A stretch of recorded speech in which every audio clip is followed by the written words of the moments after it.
Everyone remembers the art of war for the dramatic lines. Deceive the enemy, strike the unprepared, win without fighting. But the book begins in a much colder place. Sun Tzu does not begin with glory. He begins with calculation. War, he says, is a matter of life and death, a road either to safety or to ruin.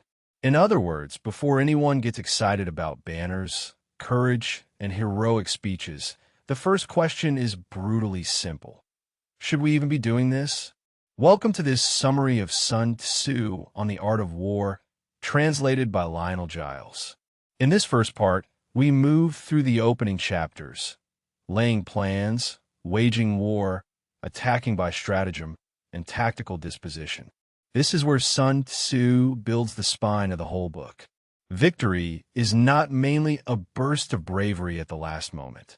Victory is the result of sober comparison, disciplined cost control, strategic patience, and choosing battles so carefully that the battle often becomes the least important part. The first chapter, Laying Plans, gives us Sun Tzu's basic worldview.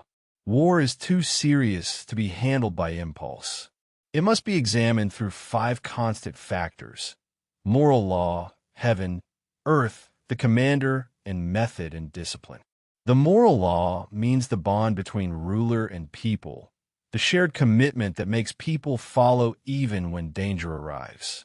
Heaven means timing, night and day, heat and cold, seasons, the rhythm of conditions beyond human command. Earth means distance, danger, security, open ground, narrow passes, and the chances of life or death. The commander represents wisdom, sincerity, benevolence, courage, and strictness. Method and discipline mean organization, ranks, supply roads, and control of expense. That list already tells us something important. Sun Tzu is not saying, find the angriest person in the kingdom and give him a sword. He is saying that war is an entire system. Morale, weather, geography, leadership, logistics, money, training, reward, punishment, and timing all matter. A general who understands only fighting understands too little. A ruler who asks only whether the army is brave is asking a very expensive, very incomplete question. So Sun Tzu turns the 5 factors into comparison. Which ruler has moral authority? Which general has ability? Who has the advantage of heaven and earth? Which side has stricter discipline? Which army is stronger? Which officers and men are better trained? Which side is more consistent in reward and punishment? By answering these questions, Sun Tzu says he can forecast victory or defeat. The point is not that war can be reduced to a spreadsheet, although some ancient quartermaster probably would have enjoyed that a little too much. The point is that victory has causes. If one side plans carefully, trains consistently, maintains order, understands terrain, and keeps its people aligned, while the other side stumbles in a conflict with enthusiasm and vibes, Sun Tzu already knows where the story is going. Then comes one of the most famous claims in the book. All warfare is based on deception. When able to attack, seem unable. When using forces, seem inactive. When near, make the enemy believe you are far away. When far away, make him believe you are near. Bait the enemy. Feign disorder. Attack where he is unprepared. Appear where you're not expected. But notice where this appears. Deception is not presented as random trickery. It comes after calculation. Sun Tzu is not recommending chaos for its own sake. He is saying that once you understand the real conditions, you should never let the opponent understand them as clearly as you do. Strategy is partly the control of reality, and partly the control of what the enemy thinks reality is. The first chapter ends with the temple calculation. The general who wins makes many calculations before the battle is fought. The general who loses makes few calculations. Many calculations lead to victory. Few lead to defeat. No calculation at all is basically a formal invitation for disaster to come in, sit down, and take over the office. The important thing is that these calculations are not abstract philosophy. Sun Tzu wants the commander to compare real conditions before the state is committed. Morale is not a speech. It is whether people will endure danger. Heaven is not a poetic mood. It is season, temperature, visibility, and timing. Earth is not a background painting. It is the road that delays you, the pass that traps you, the river that divides you, and the field that makes retreat possible or impossible. The commander is not a title. He is the person whose judgment can save or waste thousands of lives. Method and discipline are not paperwork. They're the difference between an army and a crowd. That is why the opening chapter feels so calm. Sun Tzu is trying to slow the ruler down. The decision to fight should not be made because someone has been insulted, because the court wants applause, or because confidence sounds impressive in a meeting. Before war begins, the state must ask whether its people are united, whether its commander is competent, whether timing and ground favor the operation, whether discipline is real, and whether the opponent has already been studied. The colder the calculation, the fewer lives are handed over to chance. The second chapter, Waging War, changes the mood. If the first chapter is about planning, the second is about cost. Sun Tzu wants the reader to feel the weight of war before praising it. A large army consumes an enormous amount every day. Chariots, armor, provisions, transport, equipment, wages, and supplies drain the state. War is not only soldiers facing soldiers. It is farms, taxes, prices, roads, animals, tools, and families under pressure. This is why Sun Tzu is hostile to long campaigns.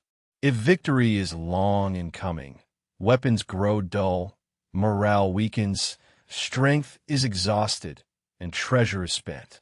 If a siege drags on, the army is worn down. If the campaign continues too long, the state cannot bear the strain. And when a state is strained, other rivals notice.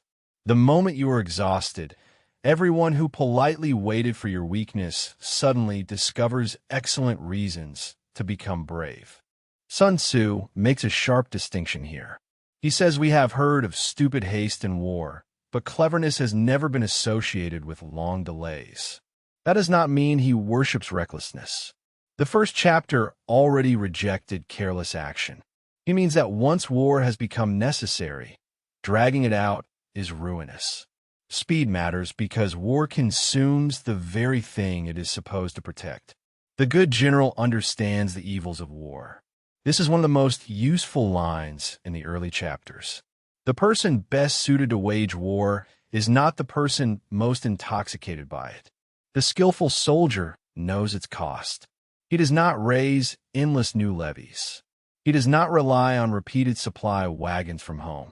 He takes material with him, but forages from the enemy when possible, because transporting food from far away drains the people. Here Sun Tzu becomes almost accountant-like, and that is not an insult. It is the point. A country can be defeated not only by losing battles, but by paying too much for them. When prices rise near an army, common people suffer. When taxes rise to maintain distant forces, households are stripped. Broken chariots, worn horses, armor, weapons, shields, and heavy wagons devour revenue. The glory of a campaign looks different when you're the farmer funding it. So the aim in war is victory, not lengthy campaigns. That sentence is easy to repeat and hard to live by. It means the leader must resist the emotional pull of endless escalation. It means every operation should be judged by whether it brings the conflict closer to a decisive end. If it merely keeps the war alive, feeds pride, or protects reputations, Sun Tzu would call it failure wearing ceremonial clothes. The third chapter, Attack by Stratagem, gives the book its most elegant strategic principle.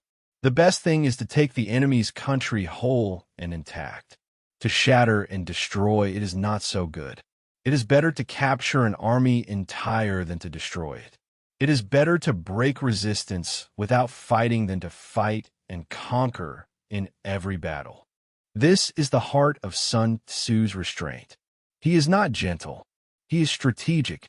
Destruction may look powerful, but it can also destroy the prize, harden resistance, waste resources, and leave the victor ruling ashes.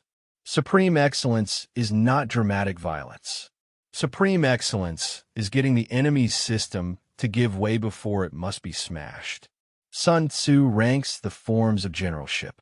The highest is to attack the enemy's plans. Next is to prevent the junction of the enemy's forces. Next is to attack the army in the field. The worst policy is to besiege walled cities. A siege takes months of preparation, exposes the attacker to impatience, and can lead a frustrated general to throw men against walls like swarming ants. The result is heavy loss while the city still stands. It is a masterclass in how anger can dress itself up as determination.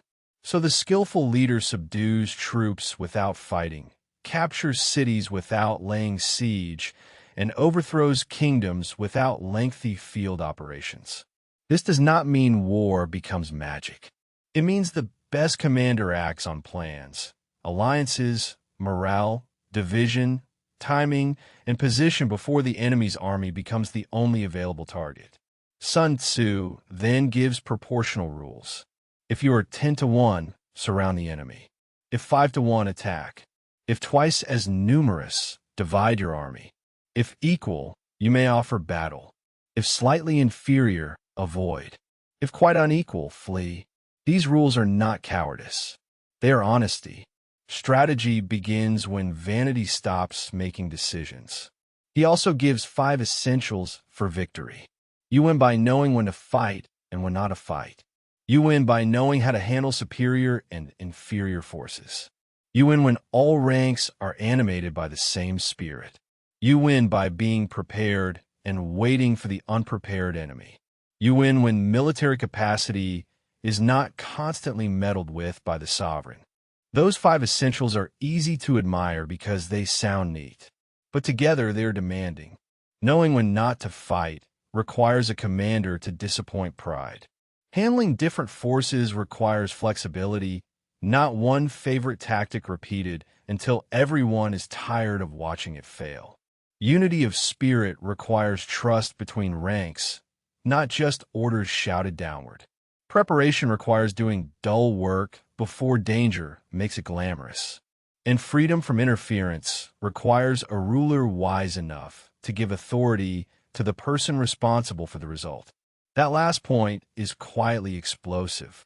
Sun Tzu warns that a ruler can hobble the army by ordering it to advance or retreat without understanding military conditions, by trying to govern an army like a civil administration, or by interfering with command. Confusion at the top spreads downward. When responsibility and authority are separated, the army becomes a machine where everyone can be blamed and no one can steer. Then comes another famous saying, if you know the enemy and know yourself, you need not fear the result of 100 battles. If you know yourself, but not the enemy, for every victory you will suffer a defeat. If you know neither the enemy nor yourself, you will succumb in every battle. This is often quoted as a motivational line, but Sun Tzu means it operationally. Know your army's strength, discipline, morale, supply, leadership, and limits. Know the enemy's plans, temperament, resources, alliances, and vulnerabilities. Self-knowledge without enemy knowledge is half blind. Enemy knowledge without self-knowledge is also dangerous because you may see an opportunity you cannot actually exploit. And ignorance of both is not boldness. It is just a complicated way to donate your army to history. The 4th chapter, Tactical Dispositions, deepens the theme. The good fighter first makes himself secure against defeat, and then waits for the enemy's opportunity to defeat himself. Security against defeat lies in our own hands. The opportunity for defeating the enemy is provided by the enemy. This is a subtle but powerful idea. You cannot force the enemy to make a mistake on your schedule. You can, however, make your own position hard to break. You can prepare, conceal, discipline, and strengthen yourself. Then, when the opponent exposes a weakness, you are ready.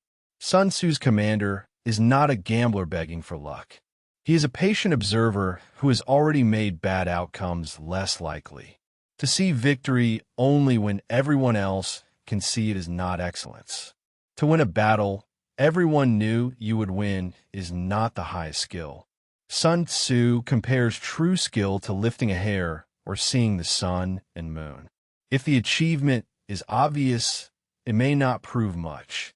The best victories are won before the visible clash, through preparation so complete that the final result seems almost inevitable.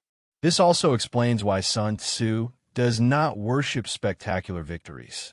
A spectacular victory may mean the commander allowed too much danger to develop before solving the problem. If the bridge is already on fire and someone saved the army at the last second, that is impressive. But Sun Tzu would still ask why the bridge was allowed to catch fire, why no alternate route existed, and why everyone is clapping instead of checking the supply wagons. The highest skill may look almost boring from the outside, because the crisis was prevented before it became theatrical. The ancient good fighters, Sun Tzu says, first put themselves beyond defeat and then waited for the enemy. They did not rely on the enemy failing. They built a position from which enemy failure could be used. That is why he says the victorious strategist only seeks battle after victory has been won, while the doomed fighter first fights and afterward looks for victory. That line is the summary of Part 1. Bad strategy treats battle as the place where victory might be discovered. Good strategy treats battle as the place where prior preparation is revealed. The visible fight is only the final sentence of a much longer argument. Sun Tzu closes this early movement with measurement, estimation, calculation, balancing, and victory. Ground produces measurement. Measurement produces estimation of quantity. Quantity produces calculation. Calculation produces balancing of chances. Balancing produces victory. It is not romantic, which is exactly why it matters. The winner has weighed conditions before the loser has finished performing confidence. So the opening of the art of war is not a celebration of violence. It is a discipline of restraint. Plan before acting. Count the cost. Attack plans before armies. Avoid sieges when possible. Know yourself and the enemy. Make defeat difficult before chasing victory. And never confuse movement with progress, noise with strength, or courage with good judgment. Listening. In the next part, we move from planning and position into motion. Energy, weak and strong points, maneuvering, and variation in tactics, where Sun Tzu explains how a prepared army turns structure into momentum. The first part of Sun Tzu's Art of War taught us that victory begins before battle. In calculation, cost control, strategic restraint, and a position that is difficult to defeat. But preparation alone is not enough. An army can be well organized and still move like furniture. The next question is how a commander turns order into momentum and momentum into advantage. Tactics. This is the middle of the book where Sun Tzu becomes especially interested in rhythm. How do you use direct and indirect methods? How do you make the enemy move where you want? How do you arrive fresh while he arrives tired? And how do you avoid becoming so attached to one plan that reality has to file a complaint? Chapter 5 is called Energy. Sun Tzu begins with a practical idea. Controlling a large force is, in principle, like controlling a small one. It depends on organization. Fighting with a large army is like fighting with a small one. It depends on signs and signals. This sounds simple, but it is fundamental. Size without structure becomes confusion. Numbers only matter if command can reach them. The army must be divided, ranked, signaled, and directed. Otherwise, a massive force becomes a crowd with weapons, which is exciting in the worst possible way. Sun Tzu cares about banners, flags, drums, gongs, and clear formations because battlefield energy must be coordinated. Courage that cannot be directed wastes itself. Strength that cannot be signaled arrives late, hits the wrong place, or stand around very heroically doing nothing useful. Then Sun Tzu introduces direct and indirect methods. In battle, he says, there are not more than two methods of attack, the direct and the indirect. Yet combinations of the two are endless. Direct methods engage. Indirect methods surprise, mislead, flank, draw out, or redirect. They interact like musical notes. There are only a few basic tones, but their combinations never end. The direct method alone can become predictable. The indirect method alone can become cleverness without force. Sun Tzu wants both. You may use direct force to hold attention, while indirect force strikes weakness. You may feign disorder to lure an enemy forward, then release organized power. You may show one intention while preparing another. The enemy must never be allowed to settle comfortably into understanding you. There's a discipline hidden inside this. Indirect methods are not tricks for people who lack strength. They are how strength finds the right opening. A commander with power, but no subtlety, may keep hitting the strongest point because it is visible. A commander with subtlety, but no power, may create confusion, but fail to convert it into victory. Sun Tzu wants the two joined. Enough force to matter, enough imagination to avoid wasting that force where the enemy is strongest. This is why Sun Tzu compares good fighting to a torrent rolling stones along. The power comes from accumulated energy and proper timing. A round stone on a high mountain may sit quietly for ages, but once released, it moves with force that seems greater than itself. The skillful commander creates that release. He does not ask every soldier to invent victory from personal enthusiasm. He designs conditions in which energy can flow. Sun Tzu also warns that apparent disorder can be born of perfect discipline. Apparent fear can be born of courage. Apparent weakness can be born of strength. The enemy sees the surface and misreads the structure beneath it. A good army may look disordered because it wants the enemy to come closer. It may look afraid because it is baiting arrogance. It may look weak because it is hiding power. This is deception again, but more dynamic than before. In Chapter 1, deception was part of planning. Here it becomes part of motion. You shape what the enemy expects, then punish the expectation. If he thinks you're loose, he attacks. If he thinks you're retreating, he pursues. If he thinks he has found weakness, he relaxes. And then the trap closes, not because the universe is poetic, but because the commander arranged incentives better than the enemy understood them. Chapter 6, Weak Points and Strong, is one of the clearest statements of Sun Tzu's operational logic. Whoever is first in the field and waits for the enemy will be fresh for the fight. Whoever arrives second and has to hurry will be exhausted. So one goal of strategy is to control arrival, to make yourself ready and make the enemy rush. Sun Tzu says the clever combatant imposes his will on the enemy, but does not allow the enemy's will to be imposed on him. That is the difference between acting and reacting. If you can make the enemy come to you, you control his fatigue. If you can threaten what he must defend, you control his movement. If you can offer bait he cannot ignore, you control his attention. The enemy may still be making decisions, but the menu has been prepared by you. This is why Sun Tzu says to hold out advantages to entice the enemy, or inflict damage so he cannot rest.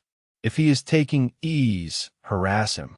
If he is well supplied, make him hungry. If he is encamped quietly, force him to move. The goal is to disturb his balance before the decisive moment. A tired opponent does not need to be morally inferior. He just needs to be late, hungry, divided, confused, and annoyed enough to make worse choices. The chapter returns again and again to attacking what must be defended. If you march swiftly to places where you're not expected, you can travel great distances without distress. If you attack undefended places, you can succeed. If you defend a position the enemy does not know how to attack, you can hold it. The art lies in making your own design hard to read, while making the enemy's obligations painfully obvious. Sun Tzu's ideal formation is formlessness. He says the ultimate in disposing troops is to have no definite form. If you are without form, even the deepest spy cannot discover you, and the wisest counselor cannot make plans against you. This does not mean having no organization. It means refusing to become predictable. Your inner order exists, but your outward pattern changes with conditions. Water is the chapter's great image. Water avoids the high and hastens to the low. An army avoids strength and strikes weakness. Water shapes its course according to the ground. An army works out victory in relation to the enemy it faces. There are no fixed conditions, just as water has no constant shape. The commander who can modify tactics in relation to the opponent deserves to be called skillful. That image is worth staying with. Water does not argue with a cliff. It goes around, through, under, or waits until pressure finds a seam. Sun Tzu's army should behave the same way. If the enemy has fortified pride in one place, do not reward the effort by attacking exactly there. If his attention is fixed on one threat, create another. If he is confident because he knows your usual pattern, change the pattern. The point is not to be slippery for style. The point is to make the enemy's strength less relevant. That last idea is one of the book's safeguards against shallow quoting. Sun Tzu is not giving a bag of tricks to apply mechanically. He is teaching adaptation. If the enemy is strong in one place, do not attack there just because attacking feels decisive. If the enemy is weak elsewhere, move there. If conditions change, change with them. Strategy is not loyalty to your first idea. It is loyalty to the objective. Chapter 7, Maneuvering, begins with a warning. Maneuvering an army is difficult. The direct route may not be best. The indirect route may become direct advantage. A commander may deliberately take a roundabout path to entice the enemy, then arrive first. This is the art of turning the devious into the direct. But maneuver is dangerous because movement has costs. If an army marches too quickly, heavy baggage is abandoned. If the strong troops race ahead, weaker troops fall behind. If forced marches continue too long, only a fraction of the army arrives. If you move without knowing the ground, you cannot take advantage of it. If you do not use local guides, you cannot benefit from terrain. Sun Tzu keeps reminding us that clever movement is not the same as frantic movement. He gives several principles. Let your plans be dark and impenetrable as night, and when you move, fall like a thunderbolt. When raiding, divide the spoils. When conquering territory, divide land for benefit. Ponder and deliberate before moving. The commander must know when to be quiet, when to be fast, when to split gains, and when to restrain the army. This chapter also explains the use of signals. In battle, spoken words cannot carry far enough, so gongs and drums are used. Ordinary objects cannot be seen clearly enough, so banners and flags are used. These tools focus the ears and eyes of the army. When the army is unified by signals, the brave cannot advance alone and the cowardly cannot retreat alone. Command turns individual impulses into collective action. Sun Tzu then gives advice on the enemy's spirit. Avoid an army when its spirit is keen. Attack when it is sluggish and inclined to return. This is the art of studying moods.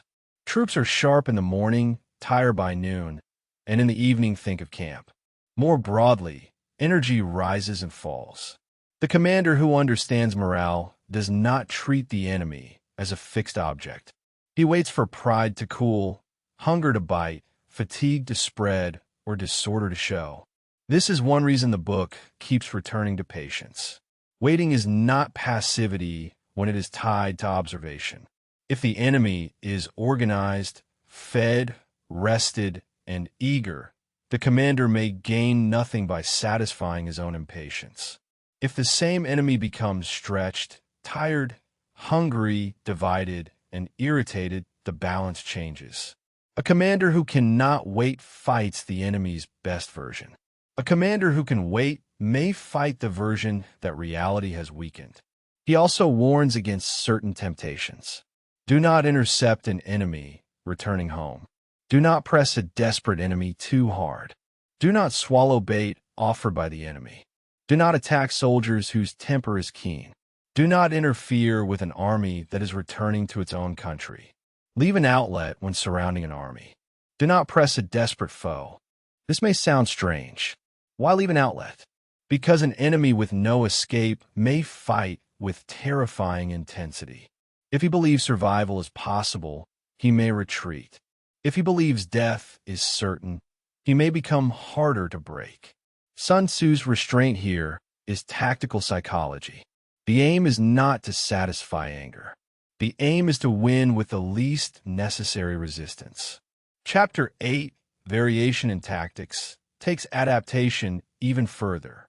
Sun Tzu says a general receives commands from the ruler, gathers the army, and concentrates forces, but he must not treat every order or every rule as absolute. There are roads not to follow, armies not to attack, towns not to besiege, positions not to contest, and commands of the sovereign not to obey. This is a serious claim. The commander must understand the full advantage of variation. If he knows only the ordinary principles but not how to vary them, he may know the shape of war without knowing its use. If he cannot adapt, even knowledge of terrain may not save him. Strategy requires judgment in the particular case. Sun Tzu then gives a balanced mental discipline. In the midst of advantages, consider disadvantage. In the midst of difficulties, consider advantage. This prevents arrogance and despair. When things look good, ask what danger is hiding inside the opportunity. When things look bad, ask what possibility is hidden inside the difficulty. The commander must not be emotionally captured by the first appearance of events. That habit may be one of the most transferable ideas in the book, even if the book itself is not pretending to be a cheerful productivity newsletter. Advantage can make people careless. Difficulty can make people blind. Sun Tzu asked the commander to reverse the emotional pull of both. When winning, look for the cost, the trap, the overextension, the supply problem, the proud mistake. When losing, look for the enemy's exposure, the terrain that helps you, the delay that buys time, or the pressure point that changes the situation. He also describes how to keep neighboring rulers under pressure, inflict harm, make trouble for them, hold out deceptive attractions, and make them rush. The language is harsh because the book is about conflict, not polite networking. But the underlying logic remains the same. Shape incentives. Make others respond to the world you create. Then comes a compact warning about readiness. Do not rely on the enemy not coming. Rely on being ready to receive him. Do not rely on the enemy not attacking. Rely on having a position that cannot be attacked easily. Hope is not a defense plan. Optimism does not hold a pass. Maybe they will not come is not a strategy. It is a bedtime story with casualties. The chapter ends with the 5 dangerous faults of a general. Recklessness leads to destruction. Cowardice leads to capture. A hasty temper can be provoked by insults. A delicate sense of honor can be baited by shame. Over-solicitude for the troops can expose him to worry and trouble. This list is psychologically sharp. Sun Tzu is not only judging competence, he is mapping exploitable character. A reckless commander can be lured. A timid one can be trapped. An angry one can be irritated into mistakes. A proud one can be manipulated by reputation. A commander who cannot bear risk to his men may be forced into bad choices by threats against them. The middle of the art of war is therefore about movement shaped by mind. Use direct and indirect methods. Turn discipline into energy. Strike weakness, not strength. Make the enemy move. Arrive fresh. Remain formless. Use terrain and signals. Understand morale. Adapt rules to circumstances. And above all, know that your own temperament is part of the battlefield. If the enemy can command your emotions, he has already entered your camp. Listening. In the final part, we move into the most concrete chapters of the book. Armies on the march, terrain, the 9 situations, attack by fire, and the use of spies, where Sun Tzu shows how strategy changes when ground, danger, and information become decisive. By the final stretch of the art of war, Sun Tzu has already built his system. Plan carefully.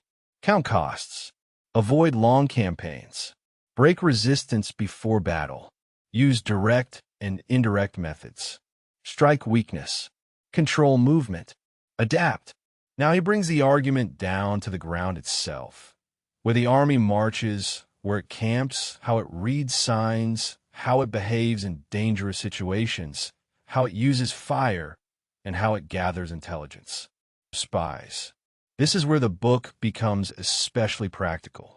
Sun Tzu is no longer only asking how a commander thinks. He is asking what the commander notices. Chapter 9, The Army on the March, begins with positioning.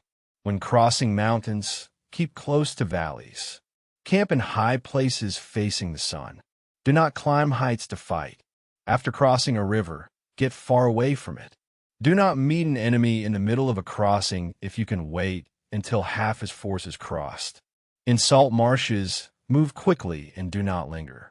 On level ground, take up accessible positions with rising ground to the right and rear. This is not decorative geography. Ground shapes survival. Mountains, rivers, marshes, and plains change visibility, fatigue, attack routes, and retreat. A commander who ignores terrain is basically asking the landscape to become an unpaid enemy consultant. Sun Tzu then turns into an observer of signs. If the enemy is near but quiet, he may be relying on a strong position. If he stays far away and tries to provoke battle, he wants you to advance. If his camp is easy to access, he may be offering bait. Movement among trees may mean the enemy is advancing. Screens in thick grass may be meant to create suspicion. Birds rising in flight may signal an ambush. Startled animals may mean a sudden attack. Dust also speaks. A high column of dust means chariots are coming. Low dust spread widely means infantry. Scattered dust may mean parties collecting firewood. Few clouds of dust moving back and forth may mean the army is encamping. In Sun Tzu's world, the commander reads the environment like a report. The ground, animals, dust, noise, and silence all carry information. This is one of the reasons the final chapters feel so different from the famous quotation version of the book. Sun Tzu is not floating above the battlefield making elegant maxims. He is watching birds, dust, water carriers, camp behavior, and the angle of the sun. Strategy depends on attention to small signs. A commander who ignores small signs may still speak beautifully about grand principles, but the enemy will be very touched by the poetry while taking the pass. He also reads behavior. Humble words with increased preparations may mean the enemy is about to advance. Violent language with forward movement may mean he will retreat. Peace proposals without sworn covenant may hide a plot. If troops lean on their spears, they are faint from hunger. If water carriers drink first, the army is thirsty. If soldiers whisper in knots, discipline has broken down. If rewards are too frequent, the enemy is at the end of resources. If punishments are too frequent, he is in distress. The chapter ends with a balanced lesson on command. If soldiers are punished before they have grown attached, they will not submit. If they are attached, but punishment is not enforced, they will be useless. Treat soldiers with humanity, but keep them under control by iron discipline. If training orders are consistent, the army will be well disciplined. If not, discipline will be bad. The commander must combine care and authority. Kindness without order dissolves. Severity without trust alienates. Chapter 10, Terrain, classifies ground into 6 kinds: accessible, entangling, temporizing, narrow passes, precipitous heights, and positions at a great distance from the enemy. Accessible ground can be freely crossed by both sides, so the advantage is to occupy high sunny positions and guard supply lines. Entangling ground is easy to leave but hard to return to. If the enemy is unprepared, you may win, but if he is prepared, retreat becomes difficult. Temporizing ground offers no advantage to either side, so even if the enemy offers bait, do not advance carelessly. Narrow passes should be occupied first and strongly garrisoned. If the enemy holds them, attack only if weakly guarded. Precipitous heights should be occupied first, facing the sun, and then the enemy should be awaited. If the enemy holds the heights first, do not follow him. Distance creates its own problem. If the strengths are equal and the armies are far apart, provoking battle is not easy, and fighting may be disadvantageous. Sun Tzu then names 6 calamities that do not come from heaven or earth, but from the general's faults: flight, insubordination, collapse, ruin, disorganization, and rout. If one force is hurled against one 10 times its size, it flees. If soldiers are strong, but officers weak, insubordination follows. If officers are strong, but soldiers weak, collapse follows. If higher officers are angry and attack on their own, ruin follows. If the general is weak and orders are unclear, disorganization follows. If he misjudges the enemy and throws a weak force against a strong one without picked troops, rout follows. The pattern is severe but fair. Sun Tzu does not let the commander hide behind bad luck too easily. Some defeats come from weather, terrain, or superior enemies. But many come from mismatched forces, unclear commands, weak officers, unmanaged anger, or a general who does not understand the army he is using. The responsibility of command is to see these dangers before they become explanations after the fact. This is classic Sun Tzu. He gives terrain its due, but refuses to blame everything on terrain. Many disasters come from leadership failure. The general must know the enemy, know his own men, know ground, and know timing. If he knows neither enemy nor self, he is endangered in every battle. If he knows both, but not terrain, victory is still incomplete. Chapter 11, The 9 Situations, expands the study of ground into the psychology of armies.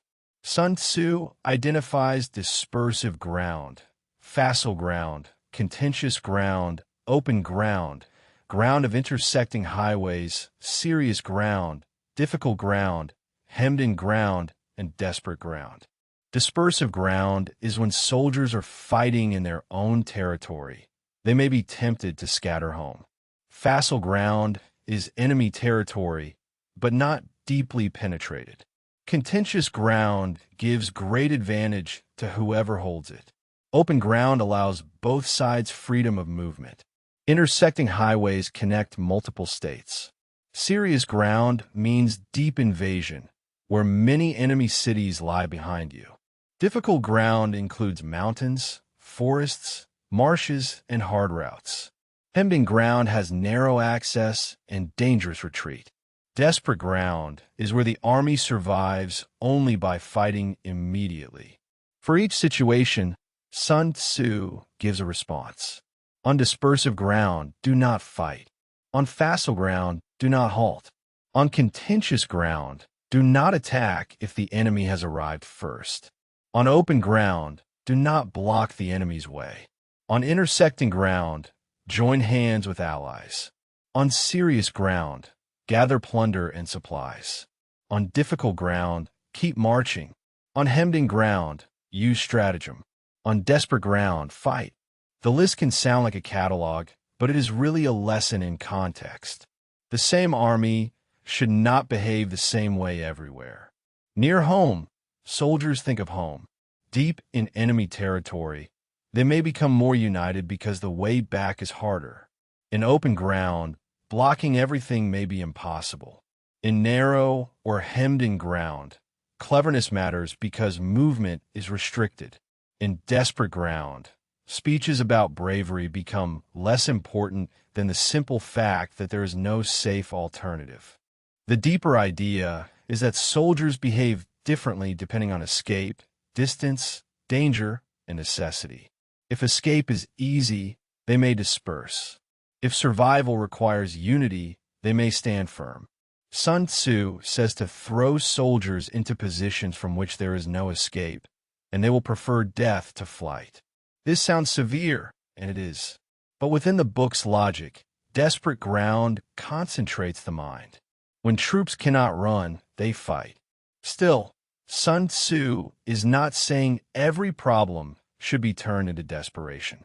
He has spent the whole book warning against unnecessary danger. The point is that different situations require different psychological management. Sometimes you unify the army by preventing return. Sometimes you keep it moving. Sometimes you avoid battle. Sometimes you seize alliances. Sometimes you feed the troops from enemy supplies. The commander must govern both ground and morale. This chapter also returns to secrecy and speed. The skillful general leads the army like one man by the hand. He keeps plans dark, changes arrangements, shifts camps, takes indirect routes, and prevents soldiers from knowing too much too early. At the decisive moment, he burns boats, breaks cooking pots, and drives the army like a flock of sheep, not letting them know where they are going. Modern ears may not love that image, and frankly the sheep would have some feedback.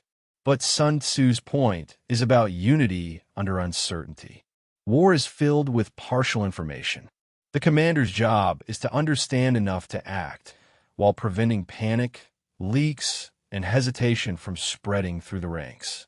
Chapter 12, The Attack by Fire, covers 5 ways of using fire: burning soldiers in camp, stores, baggage trains, arsenals, and lines of supply. Fire attacks require proper conditions. Materials must be ready.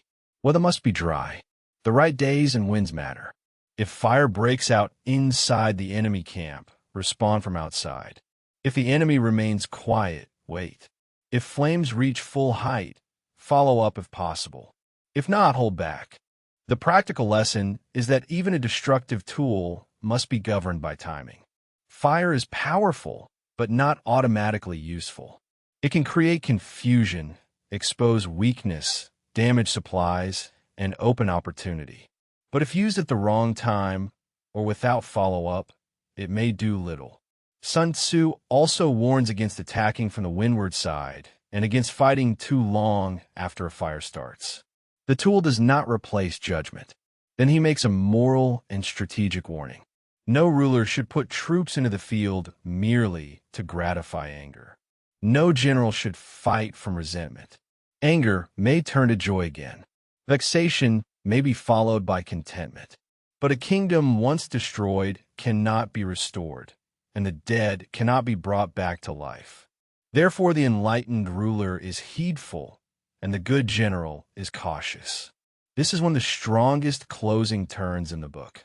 After all the talk of deception, ambush, fire, and spies, Sun Tzu reminds us that war's consequences cannot be undone. Emotional decisions are temporary. Dead soldiers are not. Burned cities are not. Ruined states are not.